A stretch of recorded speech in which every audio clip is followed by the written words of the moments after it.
Hello and welcome to the channel Insurance Resources. My name is Priyanshu Dubey. The Hindu daily basis पे हम लोग 10 MCQ करते हैं, 10 MCQ करते हैं जो भी मेजर आर्टिकल हैं जो निकले हैं द हिंदू में, और आपके general study point of view से जो बहुत इंपॉर्टेंट क्वेश्चन बन सकते हैं जो कि द हिंदू के आर्टिकल्स पे आधारित होते हैं, उनको हम लोग कर रहे हैं। लगभग 15 से 19 मिनट का वीडियो होगा। देख जाएंगे तो आपको जनरल स्टडी में कई सारी समस्याएं दूर हो जाएंगी। कौन सा आर्टिकल आपको पढ़ना है और उसकी क्या इंपॉर्टेंस हो सकती है वो मैं आपको साथ में बता दूंगा। चलिए शुरुआत करते हैं। 27 मई 2021। पहला प्रश्न क्या है? Consider the following statement about the river Ganga. River Ganga, नदी गंगा के लिए इनमें से कौन सा कथन सही आपको बताना है। पहला स्टेटमेंट लिखा है कि जो गंगा नदी है ये देवप्रयाग में भागीरथी जब अलकनंदा के साथ मिलती है तो उसके बाद ये गंगा नदी के नाम से बहने लगती है। पहला स्टेटमेंट। दूसरा लिखा है the Ganga river system is the largest in India having only perennial rivers. तो जो गंगा नदी तंत्र है सबसे बड़ा नदी तंत्र है भारत में। ये इसमें सिर्फ और सिर्फ वर्ष भर पानी से भरी लबालब रहने वाली नदियां ही हैं, पेरिनियल रिवर्स हैं। दूसरा स्टेटमेंट।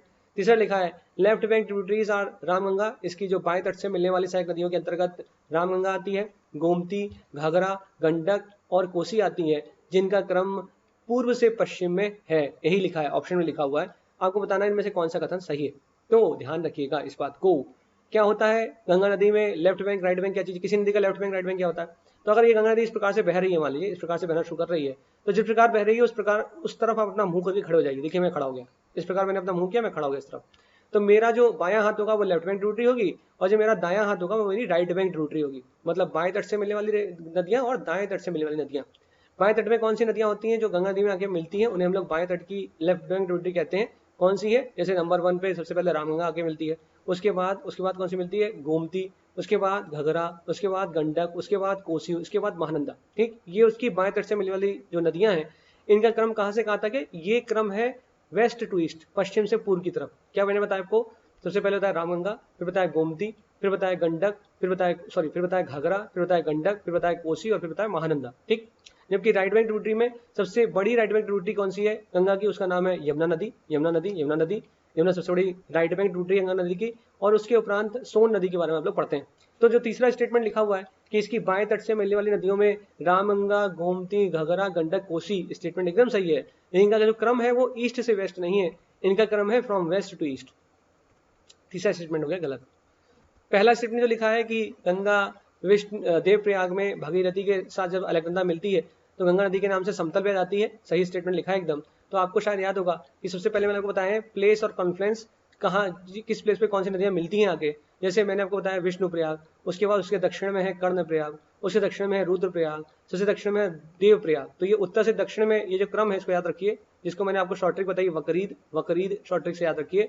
विष्णु प्रयाग, कर्ण प्रयाग, रुद्र प्रयाग और देव प्रयाग। देव प्रयाग में कौन सी नदी मिलती है आगे? तो आपको बताया भागीरथी मिलती है किससे आगे? अलकनंदा से। तो किसका निर्माण होता है? देव प्रयाग का निर्माण होता है। ठीक, पहला स्टेटमेंट एकदम सही है। लेकिन गंगा की जो भी सहायक नदियां हैं या जो भी गंगा नदी तंत्र है उसमें वर्ष भर बहने वाली नदियां हैं, वर्ष भर पेरिनियल रिवर्स पाई जाती हैं, ये कथन गलत है।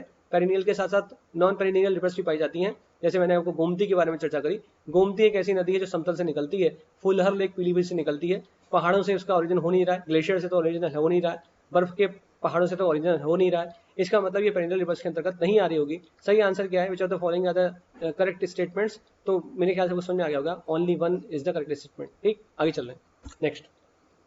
अच्छा, ये डायग्राम लिखा हुआ है जिसमें मैं ये आप देख सकते हो कि कौन कौन सी सहायक नदियां हैं। तो आपको दिख रहा होगा कि गंगा नदी बह रही है, तो सबसे पहले सहायक नदी होगी रामगंगा। दिख रहा है आपको?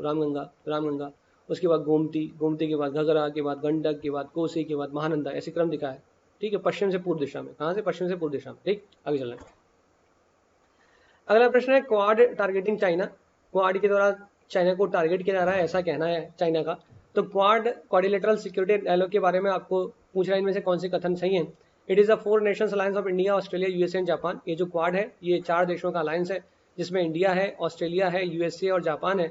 और इसकी स्थापना 2007 में ही। पहला स्टेटमेंट। दूसरा लिखा है it is a military alliance. एक ये मिलिट्री अलायंस है, मिलिट्री अलायंस है। आपको बताने में से कौन से कथन सही है।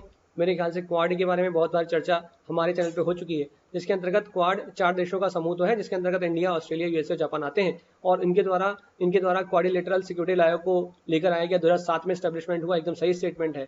लेकिन इस क्वाड को आप मिलिट्री ऑर्गेनाइजेशन नहीं कह सकते। ये बात अलग है कि चाइना के द्वारा इसे एशिया का नाटो कहते हैं या इसे मिनी नाटो का दर्जा दिया गया, लेकिन it is not a military alliance. तो सही आंसर क्या है? Option A is the right answer. चलिए नेक्स्ट।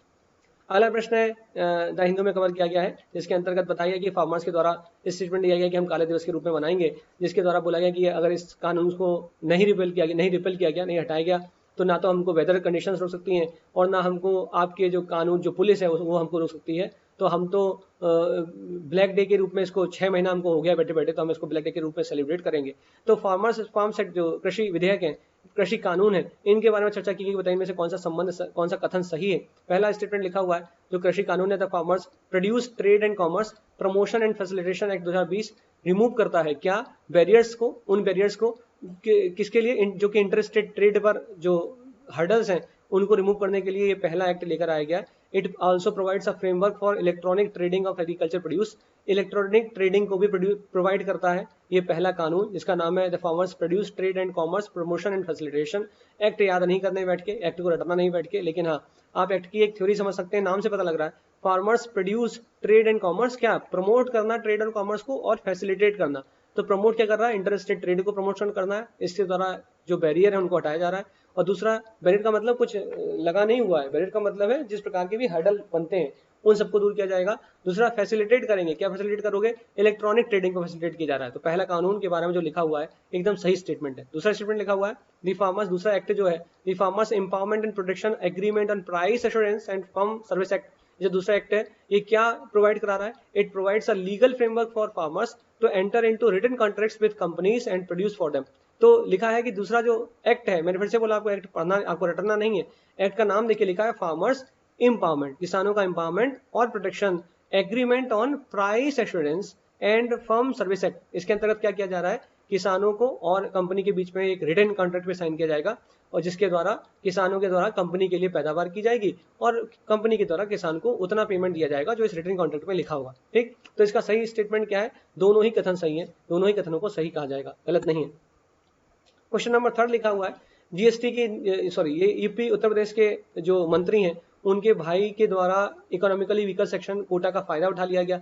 भाई मंत्री हैं और दूसरे भाई के द्वारा इकोनॉमिकली वीकर सेक्शन कोटा लगा लिया जा रहा है, उसके आधार पे प्रोफेसर साहब बन के बैठ गए।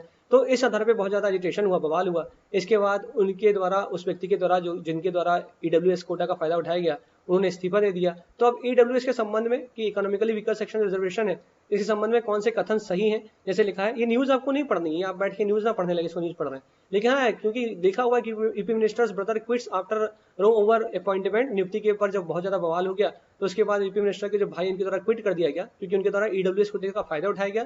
तो ईडब्ल्यूएस के बारे में जो बेसिक न्यूज़ है कि इकोनॉमिकली वीकर सेक्शन जो रिजर्वेशन आरक्षण है जो कि इकोनॉमिकली वीकर सेक्शन को दिया जा रहा है, इसके आधार में कौन से कथन सही हो सकते हैं। पहला स्टेटमेंट, इसीलिए मैंने आपसे बोला 10 क्वेश्चन इंपॉर्टेंट है क्योंकि आप सब कुछ तो खोजते बैठेंगे नहीं, तो इसलिए जब भी ये 10 क्वेश्चन आए शाम के समय में तो आप इसको जरूर देखें। बहुत जीएस की कई सारी चीजें जो आप डेली बेसिस पे भूल जाते हैं, नहीं याद कर पाते हैं, तो करंट से रिलेटेड होती हैं तो आपको याद हो जाएंगी। तो ईडब्ल्यूएस रिजर्वेशन के संबंध में कौन सा कथन सही है, पहला, ये जो 103 कॉन्स्टिट्यूशन अमेंडमेंट एक्ट 2019 है, इसके द्वारा इकोनॉमिक रिजर्वेशन को इंट्रोड्यूस किया गया, इकोनॉमिकली वीकर सेक्शन को इंट्रोड्यूस किया गया। दूसरा स्टेटमेंट लिखा हुआ है कि इस संविधान संशोधन 103 संविधान संशोधन के द्वारा 15 में क्लॉज 6 और 16 में क्लॉज 5 को जोड़ दिया गया, जो कि इकोनॉमिकली बैकवर्ड की बात है, reservation for the economically backward, जो आर्थिक रूप से पिछड़े हुए हैं उनके आरक्षण की बातें करता है। आपको बताने में से कौन सा कथन सही है, तो ये तो डाटा होना चाहिए आपको। इकोनॉमिकली बैकवर्ड सेक्शन के लिए जो संविधान संशोधन उसका नाम है, उसका नंबर है 103 संविधान संशोधन 2019, ये तो एकदम सही स्टेटमेंट है। दूसरा, इसके द्वारा कौन से 2 क्लॉज जोड़े गए, तो 15 में क्लॉज 6 जोड़ा गया जबकि 16 में भी क्लॉज 6 जोड़ा गया, ना कि क्लॉज 5 जोड़ा गया। यहाँ पे दिक्कत है, सही स्टेटमेंट क्या है, ओनली 1। दूसरा क्यों गलत हो गया, क्योंकि 16 में क्लॉज 6 है ना कि क्लॉज 5 है, याद रखना, भूलना मत। आर्टिकल 15 कहता है provision of discrimination on the ground of religion, race, caste, sex और प्लेस ऑफ बर्थ। किसी व्यक्ति को उसको धर्म, लिंग, कुल, जाति और जन्म के स्थान के आधार पर आप उसके साथ भेदभाव नहीं कर सकते। और 16 कहता है right of equal opportunity in the case of public employment, public employment के संबंध में राइट ऑफ इक्वल अपॉर्चुनिटी, समान अवसर देना। लेकिन हाँ, आर्टिकल 16 में अपवाद है, आर्टिकल 16 का क्लॉज 4, आर्टिकल 16 का क्लॉज 6 भी अपवाद ही हो गया, क्योंकि इक्वल अपॉर्चुनिटी कैसे मिल सकती है जबकि आपको आरक्षण दिया जा रहा है। तो ये अपवाद स्वरूप इसलिए है क्योंकि अगर कोई भी इकोनॉमिकली वीकर सेक्शन है या फिर शेड्यूल्ड कास्ट है जिसको जो कि सामाजिक और शैक्षिक रूप से पिछड़ा हुआ है, उसको आरक्षण देने के प्रावधान किए गए हैं यहाँ पे। तो आपको आर्टिकल 16 और आर्टिकल 15 पढ़ना चाहिए। अगला क्वेश्चन है consider the following statement regarding Bodoland territorial reason BTR, जो कि असम में ये बोडोलैंड टेरिटोरियल रीजन, इसके संबंध में क्या कथन सही है। तो ये अकॉर्ड 2020 के अकॉर्ड पे साइन किए गए, जिसके द्वारा बोडो टेरिटोरियल एरिया डिस्ट्रिक्ट को बोडोलैंड टेरिटोरियल रीजन में कन्वर्ट कर दिया गया, इसका नाम परिवर्तित कर दिया गया। ये बोडोलैंड टेरिटोरियल रीजन के अंतर्गत कौन कौन लोग आते हैं, तो ना सिर्फ जहाँ पे बोडो बाहुल्य क्षेत्र है, जहाँ पर बोडो लोग रहते हैं, बोडो जनजाति रहती है, वो बाहुल्य क्षेत्र जहाँ पर बोडो जनजाति तो रहती है, लेकिन मतलब भले ही वो लोग वो क्षेत्र बोडो टेरिटोरियल एरिया डिस्ट्रिक्ट के अंतर्गत नहीं आते। अब ये बोडो टेरिटोरियल एरिया डिस्ट्रिक्ट जो बीटीएडी है, इसके अंतर्गत कौन कौन से नाम देखने को मिलते हैं आपको, तो बीटीएडी में आपको कोकराझार दिखेगा, चिरांग दिखेगा, बक्सा दिखेगा, उदलगुरी दिखेगा। लेकिन इसके अतिरिक्त भी, इस एरिया के अतिरिक्त भी ऐसे कई एरिया है जहां पर बोडो बाहुल्य में है, लेकिन वो बीटीएडी या बोडो टेरिटोरियल एरिया डिस्ट्रिक्ट के अंतर्गत नहीं आ रहा है। तो ये प्रोविजन अकॉर्ड 2020 में किया गया, जिसमें बोला गया कि हम इसके नाम को बदल के अब रखेंगे बोडोलैंड टेरिटोरियल रीजन, जिसके अंतर्गत वह क्षेत्र भी आएंगे जहां पर बोडो बाहुल्य में है, लेकिन इस क्षेत्र के अंतर्गत वो नहीं आ रहे। मेरे ख्याल से आपको क्लियर हो गया होगा। तो पहला स्टेटमेंट लिखा हुआ है, और ये न्यूज क्यों लिखी है, क्योंकि असम में भाजपा सरकार आगे आ गई है, उनके द्वारा ही कहा गया था कि हम एक वेलफेयर डिपार्टमेंट खोलेंगे। किसके लिए खोलेंगे, बीटीआर के लिए। बीटीआर कौन है, बोडोलैंड टेरिटोरियल रीजन, इसके लिए एक वेलफेयर डिपार्टमेंट की उसके द्वारा स्थापना कर दी गई। तो आपको अकॉर्ड 2020 असम के लिए पढ़ना चाहिए, वो यूपीपीसीएस के मेंस में पूछा जाता है एक बार, लेकिन तब भी पढ़ना चाहिए। पहला स्टेटमेंट लिखा है कि जो बीटीएडी है and other areas are mention under 6 schedule of the constitution, ये जो पहले बोडो टेरिटोरियल एरिया डिस्ट्रिक्ट थे जहां पर बोडो बाहुल्यता थी, जो बोडो क्षेत्र थे, उनको 6ठे शेड्यूल के अंतर्गत मेंशन किया गया। दूसरा लिखा हुआ है Bodos are the single largest community है among the notified schedule area, जो नोटिफाइड शेड्यूल ट्राइब है उनमें सबसे सिंगल लार्जेस्ट कम्युनिटी है, कहां पर, असम में। दूसरा स्टेटमेंट ये लिखा है, आपको बताना कौन से कथन सही है। यह दोनों ही कथन एकदम सही है, 100% ट्रू है, ठीक, 100% ट्रू है। आपको बताना है शेड्यूल 5 में क्या लिखा हुआ, आप कमेंट करिए शेड्यूल 5 में किन राज्यों की चर्चा करी गई है, किन राज्यों की चर्चा शेड्यूल 5 में की गई है। तो शेड्यूल 5 पढ़ ले तो शेड्यूल 6 भी पढ़ ले, ठीक। आगे चलें, next question. Next, Jawaharlal Nehru ji का 27 मई को पुण्यतिथि मनाया गया, उनके संबंध में पहला कथन लिखा हुआ है कि he was influenced by the Annie Besant and worked for her home rule league. उनके होम रूल लीग के लिए जवाहरलाल नेहरू जी के द्वारा जो होम रूल लीग थी एनी बेसेंट जी की, जिसकी 200 शाखाएं थी। ध्यान रखिएगा कि मदन मोहन मालवीय बाल गंगाधर तिलक, उसमें कई बार बाल गंगाधर तिलक और मदन मोहन मालवीय मिक्स होने लगते हैं। बाल गंगाधर तिलक जिनके द्वारा कहा गया था स्वराज हमारा जन्मसिद्ध अधिकार है, ये वही बाल गंगाधर तिलक है जिनके द्वारा जिनको वैलेंटाइन चरवाल के द्वारा अशांति का दूत कहा गया, अनरेस्ट टू इंडिया बोला गया। ये वही बाल गंगाधर तिलक है जिनके द्वारा गणपति और शिवाजी नामक फेस्टिवल चलाए गए। ये वही बाल गंगाधर तिलक है जिनके द्वारा गीता के ऊपर टिप्पणी की गई, टीका लिखा गया गीता रहस्य नाम से। ये वही बाल गंगाधर तिलक है जिनका 1 अगस्त 1920 को निधन हो गया। ये वही बाल गंगाधर तिलक है जिनके द्वारा चापेकर बंधुओं को भड़काने के लिए जेल भेज दिया गया। ये वही बाल गंगाधर तिलक है जिनके द्वारा बोला गया कि स्वराज हमारा जन्मसिद्ध अधिकार है, मैं इसको लेकर रहूंगा। ये वही बाल गंगाधर तिलक है जिनके द्वारा 1907 में सूरत अधिवेशन में कांग्रेस के विभाजन के उपरांत, स्प्लिट के उपरांत, इनको जब जेल में डाला गया और जेल से जब छूट कर आए तो इनके द्वारा बोला गया कि स्वराज जन्मसिद्ध अधिकार तो है लेकिन ब्रिटिश सरकार के अंतर्गत रह के। तो बाल गंगाधर तिलक जी के बारे में बोला जाता है कि इनकी भी एक होम रूल लीग थी और एक एनी बेसेंट की भी होम रूल लीग है। तो होम रूल लीग जो बाल गंगाधर तिलक की है उनकी शाखाएं कम है, जबकि एनी बेसेंट की शाखाएं ज्यादा है। होम रूल लीग बाल गंगाधर तिलक की अप्रैल 1916 की है, जबकि एनी बेसेंट की सितंबर 1916 की है। डेट कई बार पूछता है, ईयर के साथ पूछ लेता है, किसी शाखा ज्यादा किसी शाखा कम है, पूछता है। तो एनी बेसेंट की जो होम रूल लीग है उसमें पंडित जवाहरलाल नेहरू के द्वारा भी काम किया गया, इसको याद रखना, भूलना मत। साथ में याद रखो he attended a Congress session 1912 इन पटना। जवाहरलाल नेहरू जी के द्वारा 1912 में जब वो विदेश से शिक्षा ग्रहण करके भारत पहुंचे तो 1912 के पटना के अधिवेशन में उनके द्वारा पार्टिसिपेशन किया गया। एकदम सही स्टेटमेंट लिखा है। तीसरा स्टेटमेंट लिखा हुआ है कि ग्लिम्स ऑफ वर्ल्ड हिस्ट्री, ये ऑथर है नेहरू जी, इसके ऑथर है। सही स्टेटमेंट एकदम, ग्लिम्स ऑफ वर्ल्ड हिस्ट्री ये नेहरू जी की ही बुक है। तो मेरे ख्याल से इसमें ओनली 1 2 3 1 3 1 2 3 तीनों ही स्टेटमेंट सही है, option D is the right answer, ठीक। Next question, consider the following statement regarding GST, goods and services tax के संबंध में कौन सा कथन सही है। तो ये जीएसटी क्यों आया आखिर, इसका कारण क्या है। देखो एक एडिटोरियल निकला जिसमें लिखा हुआ the end of the road for India GST. क्या हो गया ऐसा कि जीएसटी के लिए बोला जा रहा है कि the end of the road for India GST.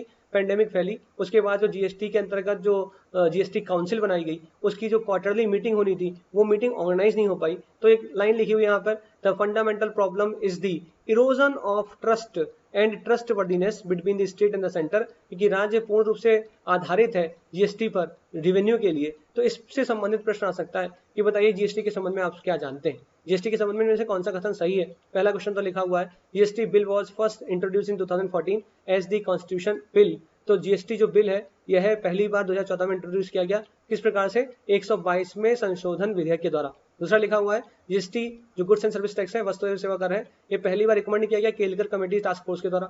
तीसरा स्टेटमेंट लिखा हुआ है कि आर्टिकल 279 को जीएसटी एक्ट के आने के बाद आर्टिकल 279 के अंतर्गत जीएसटी काउंसिल की स्थापना राष्ट्रपति के द्वारा की गई to be formed by the president to administer and govern GST, वस्तु एवं सेवा कर को गवर्न प्रशासित करने के लिए। आपको बताने में से कौन सा कथन सही है। मेरे ख्याल से आप क्वेश्चन जब तक मैंने पढ़ा होगा तब तक आपके दिमाग में आंसर चल गया होगा कि 1 2 2 3 1 3 और 1 2 3 में कौन सा कथन सही है। मेरे ख्याल से कि आपको पता होना चाहिए कि जीएसटी के एक्ट के आने के बाद आर्टिकल 279 में नहीं बल्कि आर्टिकल 279A के अंतर्गत जीएसटी काउंसिल की स्थापना की गई, जिसके द्वारा ये कहा गया कि हर क्वार्टरली ये मीटिंग इस जीएसटी काउंसिल की होगी। अब चूंकि कोऑपरेटिव फेडरलिज्म जिसका शब्द का बार बार यूज किया जाता है आपके सामने नीति आयोग को लेकर, जीएसटी के अंतर्गत भी आपको बोला जा रहा है कि जीएसटी काउंसिल के अंदर कोऑपरेटिव फेडरलिज्म को लागू करने का प्रयास किया गया है, लेकिन मीटिंग तो हो ही नहीं पाई पेंडेमिक के चलते। तो ये आर्टिकल जब आप पढ़ेंगे, एडिटोरियल जब आप पढ़ेंगे तो आपको कुछ ना कुछ फील होगा जहां पर कोऑपरेटिव फेडरलिज्म के बारे में भी कटाक्ष किया गया है। तो आपको ये पढ़ना चाहिए आर्टिकल जरूर, इंपॉर्टेंट एडिटोरियल आज का यही है, इसमें जो भी बातें इसमें लिखी है इंपॉर्टेंट है।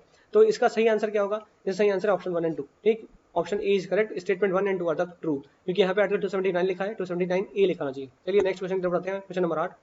जयशंकर जी के द्वारा जो हमारे यूनाइटेड नेशन के चीफ हैं जो सेक्रेटरी हैं, उनसे मिला गया, UN secretary general Antonio Guterres से मिला गया और उनके सामने अपनी पीठ थोपी गई है, जिसके अनुसार इस आर्टिकल के अनुसार लिखा है कि जयशंकर जी के द्वारा इनको बताया गया कि किस प्रकार से भारत और अफ्रीका के जो प्रस्ताव हैं, जिसके अंतर्गत इंटेलेक्चुअल प्रॉपर्टी राइट्स जो कि वैक्सीन के ऊपर बौद्धिक संपदा अधिकार है उसे हटाने के लिए प्रस्ताव रखा गया।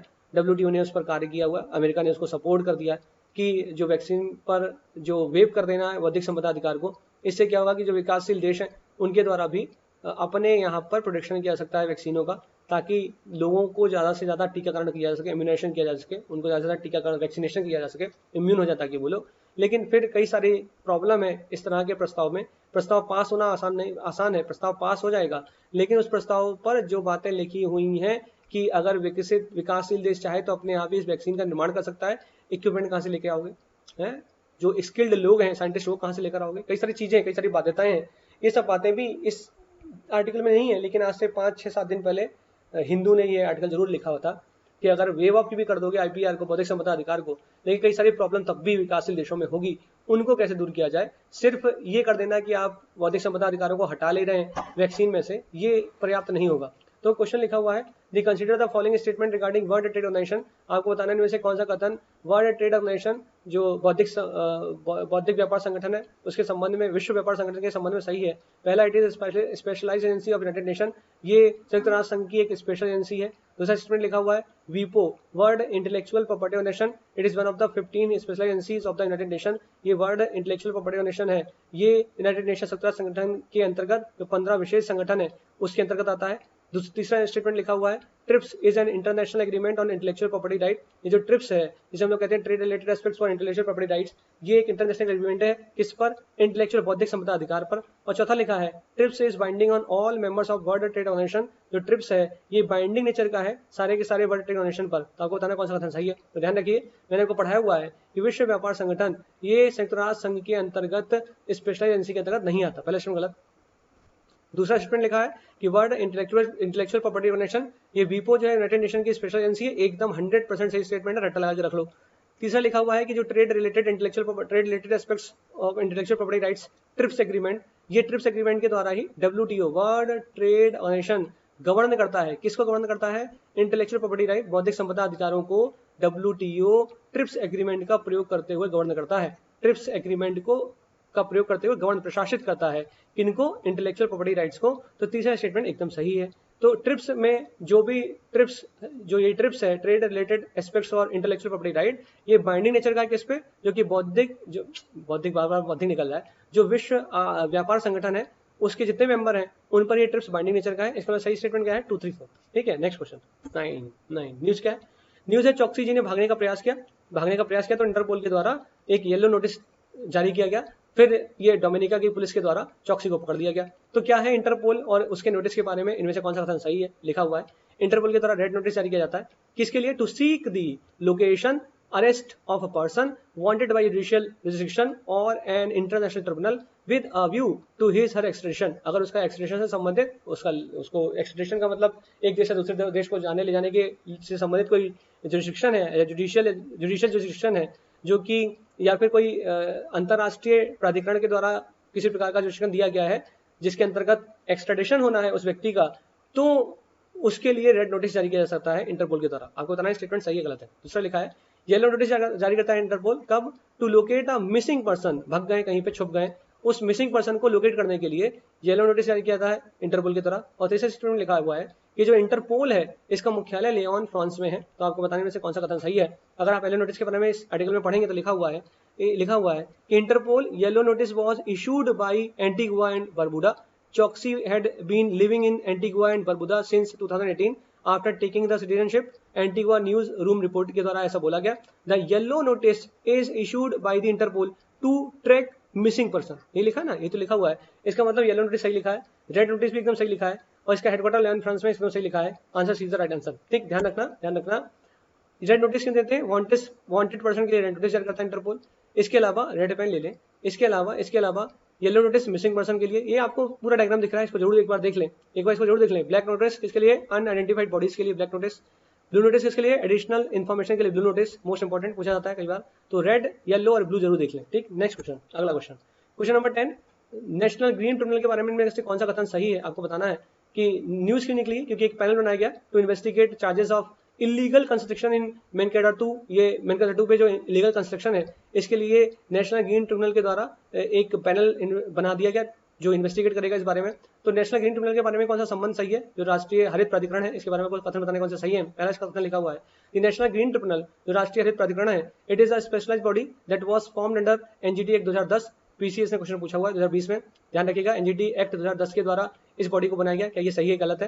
दूसरा स्टेटमेंट लिखा हुआ है India is the third country, विश्व में ये तीसरी ऐसा देश है भारत जिसके द्वारा इन दी वर्ल्ड आफ्टर ऑस्ट्रेलिया और न्यूजीलैंड ऑस्ट्रेलिया के बाद ये तीसरी कंट्री भारत जिसके द्वारा एक एनजीटी बनाया गया जो कि स्पेशलाइज एजेंसी है किसके लिए? एनवायरमेंटल ट्रिब्यूनल है, एक तरीके से पर्यावरण के लिए प्राधिकरण बनाई गई है। और ये ऐसी पहली विकासशील कंट्री है जिसके द्वारा इस प्रकार का एक इनिशिएटिव लिया गया जिसके द्वारा एक हरित प्राधिकरण खोला गया। तीसरा, the National Green Tribunal resolve various civil cases under the 7 laws that are related to the environment. पर्यावरण से संबंधित 7 कानूनों पर ये रूल करता है, रिजॉल्व इस तरह के कानून के लिए नेशनल ग्रीन ट्रिब्यूनल के द्वारा अपने मतलब जो जो जुरिस्डिक्शन होता है, जो न्याय दिया जाता है या जो निर्णय दिए जाते हैं, वो इन 7 कानूनों के आधार 7 कानूनों पर अगर किसी भी प्रकार का कोई पंगा होगा, सिविल केसेस होंगे, उन पर जो कि पर्यावरण से संबंधित होंगे उन पर ओवर रूल करता है नेशनल ग्रीन ट्रिब्यूनल। तो आपको बताना है इनमें से कौन सा कथन सही है? पहला सही है, दूसरा सही है, तीसरा सही है, तीनों ही कथन ये सही है। ठीक है, याद रखिएगा तीनों ही कथन सही है। एनजीटी कब बना देख लेते हैं। एनजीटी बना 18 अक्टूबर 2010 को एनजीटी एक्ट 2010 के द्वारा, ध्यान रखिएगा। जस्टिस आदर्श कुमार गोयल करंट में इसके चेयरमैन है। इसका हेडक्वार्टर नई दिल्ली में है। NGT is a constitutional body नहीं, ये एक संवैधानिक संस्था नहीं है। It is a specialised judicial body set up under the NGT Act 2010। Specialised judicial body है, संवैधानिक संस्था बिल्कुल नहीं है। क्या the decision of the NGT be challenged? क्या इसके डिसीजन को चैलेंज किया जा सकता है? बिल्कुल, yes it can be challenged before the supreme court with in 90 days. 90 दिन के अंदर सर्वोच्च न्यायालय में इसके जो द्वारा जो निर्णय दिएगा उसको चैलेंज किया जा सकता है। साइड तो सबको पता होगा। कौन से 7 कानून है जिन पे ओवर रूल करता है, जिन पर निर्णय देता है एनजीटी? कौन से ये कानून है? Water act prevention and control of pollution act 1974, water access act prevention and control of pollution 1977, forest act conservation 1980, air act prevention control of pollution 1981, environment protection 1986, public liability insurance act 1991 और biological diversity act 2002। ध्यान रखना, wildlife protection act 1972, wildlife protection act 1972, wildlife protection 1972 इस NGT act के अंतर्गत नहीं दिखाई दे रहा। ठीक, तो ये थे आज के 10 क्वेश्चन जिन्हें आपको करना है। बाकी आप चैनल को शेयर करिए, लाइक करिए। ये मेरी टेलीग्राम आईडी है जिसको आप ज्वाइन कर सकते हैं, जहाँ पर मैं इसकी पीडीएफ शेयर कर दूंगा। कल रात को मैंने 12 बजे 26 मई का शेयर कर दिया था, आज रात को 12 तक मैं 27 का शेयर कर दूंगा। तो आप प्रियांशु दुबे को टेलीग्राम पर सर्च करेंगे तो मैं आपको दिख जाऊंगा, शक्ल मेरी आपको दिख जाएगी, तो वहाँ पे जाके जुड़ जाइए, आपको फायदा होगा। बाकी 10 क्वेश्चन शाम को जीएस के। Thank you so much. जय हिंद, जय भारत।